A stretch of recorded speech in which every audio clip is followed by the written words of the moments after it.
Well, sadly, some shit came to fruition yesterday because around 6 o'clock yesterday morning, I had to drive myself to the ER because the pain in my abdomen was basically ripping me apart. It was like having a belly full of fucking broken glass, for lack of better words.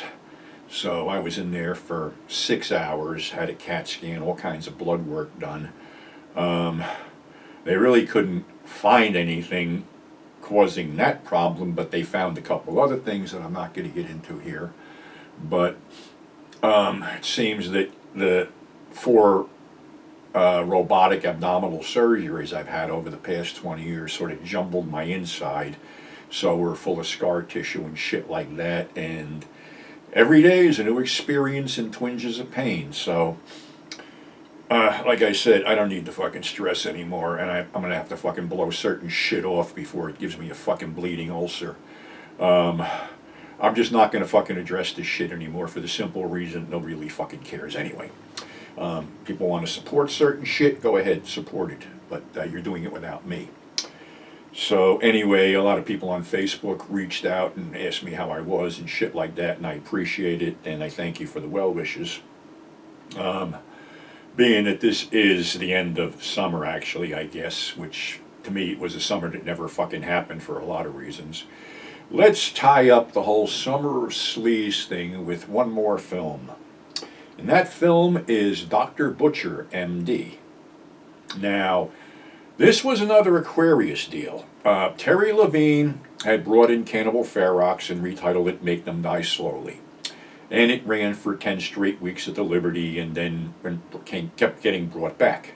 Well, Terry wanted to top it. So he bought this Italian film called Zombie Holocaust, took off the title, took elements of an aborted project by Roy Frumkes called Tales That Tear Your Heart Out that had some zombies roaming around, and created a title sequence and created the whole Dr. Butcher MD thing. And the poster read, he's a bloody homicidal maniac and rapist and he makes house calls.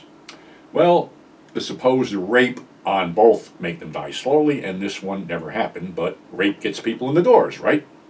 So what Terry did was, he partnered up with Gore Gazette editor Rick Sullivan and made this operating room on a flatbed truck with bloody bodies, bloody nurses, and they drove that around New York along with an ambulance they tricked out as a bloodmobile. And of course the flatbed would get busted, the participants would get arrested, Terry would bail them out, get the truck out of hock and do it all over again. Well, like I said, Terry wanted to top Make Them Die Slowly. Unfortunately, as nuts and as over the top as Dr. Butcher was, for some reason it didn't last that long, bounced around to a couple theaters. It was on a double bill, I think, at Times Square when it debuted with Slizzes. So, and then it went right to Paragon Video, which I don't know who owned Paragon. I know Make Them Die Slowly went to Thriller. It could have been Charles Band, I don't know. But anyway, the whole premise is, you know, there's a bunch of ritual murders that start in New York, and we got to go to this island, and Dr. Obrero was on this island, and he's conducting bottom-of-the-barrel bargain basement brain experiments in his lab. And the weird thing about this film, it not only has cannibals, it has zombies, too. And the cannibals, Ian McCulloch told me when he appeared at Cinema Wasteland, were basically Vietnamese boat people. And some of the fucking gore is really over the top and extreme, like the throat slashing where the fucking arterial blood goes up, eyeballs dug out of people's heads and eaten. One zombie has his head ground off by an outboard motor. One woman has her skull opened up with what looks to be a pizza cutter. And some clever, lines from Dr. Obrero, a.k.a. Donald O'Brien, starring there about patient's vocal cords were disturbing me, so I severed them. It's really over the top and really nuts, but like I said, it bounced around for a couple weeks, then vanished and went to video. And I think I figured out why certain cannibal films succeed and others don't. And the reason Dr. Butcher didn't succeed was there was no dick cutting off scene in it.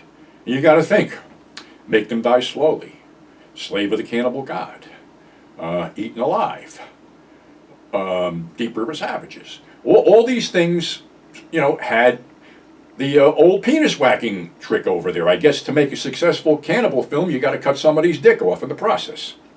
So, Dr. Butcher, still worth the look, still packs a wallop, still a lot of fun to watch. I enjoyed meeting Ian McCulloch. He sat behind me during the whole thing, and we chatted a bit about all the films. So, that's our show for today.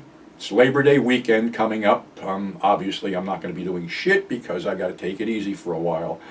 But I'm going to ponder on what's going on here and figure out if I'm going to continue or not, or what I'm going to do here, because right about now, I'm out of gas right now. So I want you all to have a great Labor Day weekend. Thanks for subscribing. Thanks for tuning in, and we'll catch you on the flip side.